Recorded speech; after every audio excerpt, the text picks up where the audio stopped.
মধ্যপ্রাচ্যের চলমান উত্তেজনা নতুন এক বিপজ্জনক মোড় নিয়েছে। ইরানের নতুন সর্বোচ্চ নেতৃত্বের নির্দেশের পর দেশটির বিপ্লবী গার্ড বাহিনী দিন দিন আরও কঠোর ও আক্রমণাত্মক কৌশল গ্রহণ করছে। আন্তর্জাতিক মহলে যুদ্ধবিরতির আলোচনা চললেও সেই প্রস্তাব প্রত্যাখ্যান করছে তেহরান। যুক্তরাষ্ট্রের সাবেক প্রেসিডেন্ট ডোনাল্ড ট্রাম্পের পক্ষ থেকে যুদ্ধবিরতির যে প্রস্তাব সামনে এসেছিল সেটিও সরাসরি নাকচ করে দিয়েছে ইরান, বরং উল্টো আরও কঠোর অবস্থান নিয়ে ঘোষণা করেছে যে এখন থেকে 1 টনের কম ওজনের কোনো ক্ষেপণাস্ত্র ব্যবহার করা হবে না।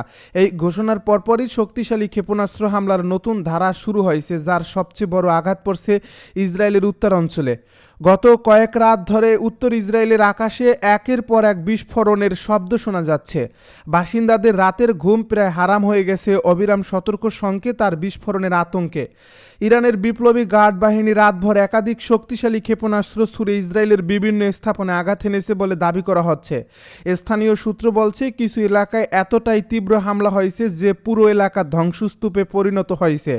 ধোঁয়া আর আগুনে আচ্ছন্ন হয়ে পড়ছে বেশ কয়েকটি বসতি এলাকা। ইসরায়েলের নিরাপত্তা বিশ্লেষকেরা বলছেন, এই হামলাগুলো আগের যে কোনো সময়ের তুলনায় অনেক বেশি শক্তিশালী এবং পরিকল্পিত। ইরানের ক্ষেপণাস্ত্রগুলো উচ্চ গতিতে আঘাত হানায় প্রতিরক্ষা ব্যবস্থার জন্য সেগুলো শনাক্ত করা কঠিন হয়ে পড়ছে। ইসরায়েল দীর্ঘদিন ধরে তাদের উন্নত আকাশ প্রতিরক্ষা ব্যবস্থা নিয়ে গর্ব করে আসছিল। বিশেষ করে আয়রন ডোম ও ডেভিড সিলং ব্যবস্থা বহুবার রকেট ও ক্ষেপণাস্ত্র প্রতিহত করতে সক্ষম হয়েছে।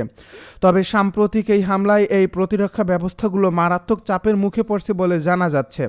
রাতভর এই হামলার সময় কিছু ক্ষেপণাস্ত্র প্রতিরক্ষা ব্যবস্থা ভেদ করে সরাসরি স্থলভাগে আঘাত এনেছে।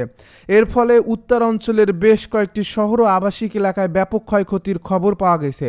অনেক স্থানে বিদ্যুৎ সংযোগ বিচ্ছিন্ন হয়ে গেছে এবং জরুরি পরিষেবা দ্রুত উদ্ধার তৎপরতা শুরু করছে। স্থানীয় বাসিন্দার আতঙ্কে ঘরবাড়ি ছেড়ে নিরাপদ আশ্রয়ে চলে যাচ্ছেন। অনেক পরিবার রাত কাটাচ্ছেন বাংকার বা ভূগর্ভস্থ আশ্রয় কেন্দ্রে।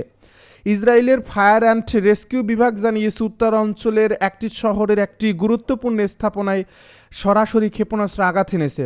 সেই আঘাতে আশপাশের বেশ কয়েকটি ভবন মারাত্মকভাবে ক্ষতিগ্রস্ত হয়েছে। এই বিস্ফোরণের পরপরই সেখানে আগুন লেগে যায় এবং দ্রুত ছড়িয়ে পড়ে। দমকল বাহিনী ঘটনাস্থলে পৌঁছে আগুন নিয়ন্ত্রণে আনার চেষ্টা করে এবং ধ্বংসস্তূপের ভেতর আটকে পড়াদের উদ্ধারে অভিযান চালায়। জরুরি সেবা সংস্থার তথ্য অনুযায়ী এই হামলায় আহতদের মধ্যে অনেকেই ধ্বংসস্তূপের নিচে চাপা পড়েছিলেন। উদ্ধারকর্মীরা দ্রুত তাদের হাসপাতালে পাঠান।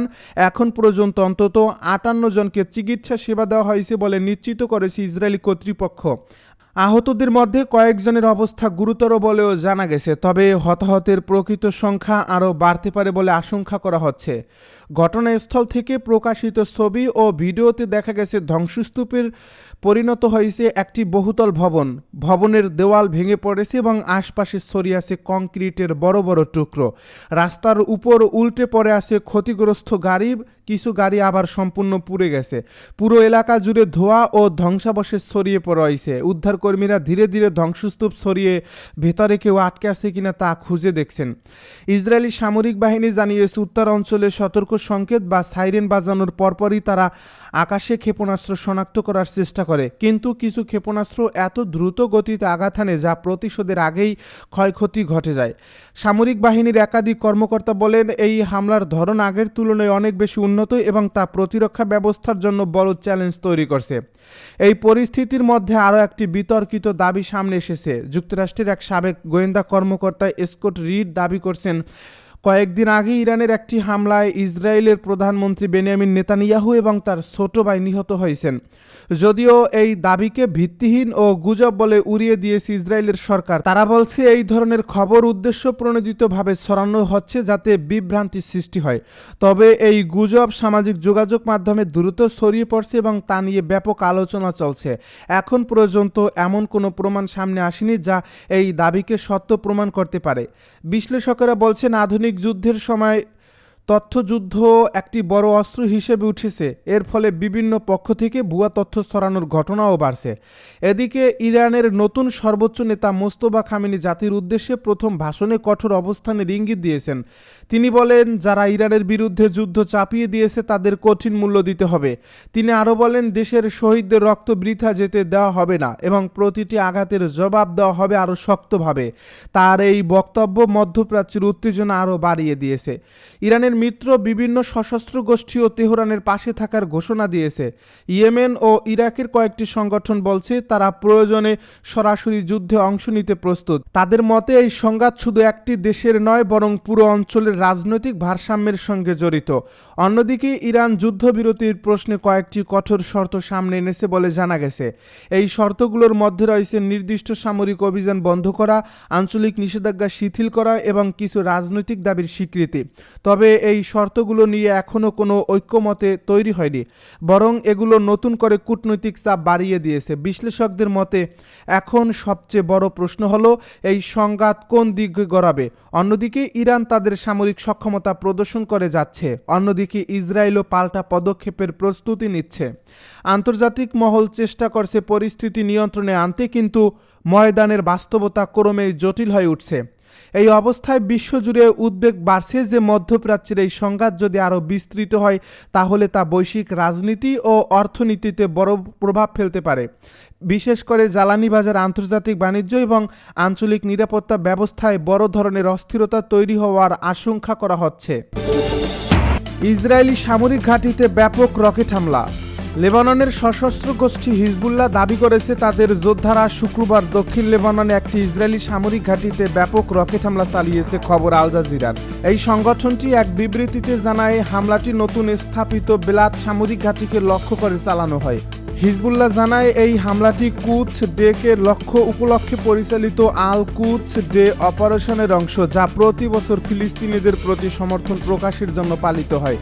এর আগে গতকাল ইরান ইসরায়েলে ব্যালিস্টিক ক্ষেপণাস্ত্র নিক্ষেপ করছে। ইরানের ইসলামিক রেভলিউশনারি গার্ড কর্পস এটিকে হিজবুল্লাহর সঙ্গে সমন্বিত ও যৌথ অভিযান বলে দাবি করছে। তবে ইরানের ক্ষেপণাস্ত্রগুলো ইসরায়েলের আকাশ প্রতিরক্ষা ব্যবস্থা প্রতিহত করতে সক্ষম হয়েছে বলে জানিয়েছে আইডিএফ। তবে কিছু স্থানে ক্ষয়ক্ষতির খবর পাওয়া গেছে। হিজবুল্লাহ জানিয়েছে তেল আবিবের উপকণ্ঠে গিলিলট সামরিক ঘাঁটিকে নিশানা করে দূরপাল্লার ক্ষেপণাস্ত্র ছোড়া হয়েছে। এই এলাকাটিতে ইসরায়েলের সামরিক গোয়েন্দা ইউনিট 8200 এর সদর দপ্তর রয়েছে। সৌদিতে যুক্তরাষ্ট্রের 5টি বিমানে হামলা চালালো ইরান। সৌদি আরবের প্রিন্স সুলতান বিমান ঘাঁটিতে অবস্থানকালে মার্কিন বিমান বাহিনীর 5টি রিফুয়েলিং বিমান ইরানি হামলায় ক্ষতিগ্রস্ত হয়েছে। 2জন মার্কিন কর্মকর্তার বরাত দিয়ে শুক্রবার ওয়াল স্ট্রিট জার্নালে তথ্য জানিয়েছে। এ প্রতিবেদনে বলা হয়েছে, সম্প্রতি সৌদি আরবের ওই ঘাঁটিতে ইরানের ক্ষেপণাস্ত্র হামলার সময় বিমানগুলো ক্ষতিগ্রস্ত হয়। তবে বিমানগুলো পুরোপুরি ধ্বংস হয়ে যায়নি এবং বর্তমানে সেগুলো মেরামতের কাজ চলছে। এই হামলায় কেউ নিহত হয়নি বলেও জানিয়েছে পত্রিকাটি। উল্লেখ্য, গত 28 ফেব্রুয়ারি যুক্তরাষ্ট্র ও ইসরায়েল ইরানের উপর যৌথ হামলা চালানোর পর থেকে মধ্যপ্রাচ্য উত্তেজনা তীব্র আকার ধারণ করছে। ইরানি কর্তৃপক্ষের দাবি, ওই হামলায় প্রায় 1300 জন নিহত এবং 10,000-এরও বেশি মানুষ আহত হয়েছেন। এর জবাবে ইরান ড্রোন ও ক্ষেপণাস্ত্র হামলা চালিয়ে ইসরায়েল, জর্ডান, ইরাক এবং যুক্তরাষ্ট্রের সামরিক ঘাঁটি থাকা উপসাগরীয় দেশগুলোকে লক্ষ্যবস্তু করছে। শুক্রবার ভোর থেকেই 56টি ড্রোন ভূপাতিত করার দাবি সৌদি আরবের। নিজেদের আকাশসীমায় প্রবেশকারী 56টি ড্রোনকে ভূপাতিত করেছে বলে দাবি করছে সৌদি আরব। ভূপাতিত করা এসব ড্রোনের মধ্যে একটি রাজধানী রিয়াদের কূটনৈতিক এলাকার দিকে যাচ্ছিল বলে দাবি করা হয়, খবর আল জাজিরার। শুক্রবার ভোর থেকে এখন পর্যন্ত এর ড্রোন আটকানোর ঘটনা ঘটছে বলে জানিয়েছে সৌদি আরবের প্রতিরক্ষা মন্ত্রণালয়। এর আগে গতকাল সন্ধ্যায় তারা জানিয়েছিল, আগের 24 ঘন্টায় 53টি ড্রোনকে আটক এবং 5টি ব্যালিস্টিক ক্ষেপণাস্ত্র ধ্বংসের কথা। তবে এই ড্রোনগুলো কারা উড়িয়েছে তা শনাক্ত করেনি সৌদি প্রতিরক্ষা মন্ত্রণালয়।